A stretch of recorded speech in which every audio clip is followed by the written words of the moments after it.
Ayan na siya, oh, makikita na natin siya dyan sa may ano. Ayan.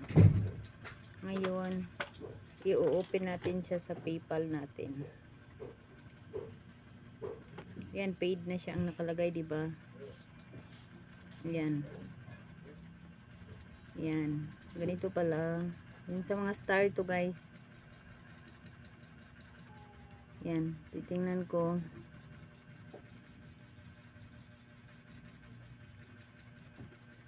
Yan, titingnan ko muna ha. Kay anuhin natin, September 21, paid na nakalagay. It may take up to 2 hours for the money to be visible in your PayPal account. If you don't see the money after 2 hours, contact PayPal.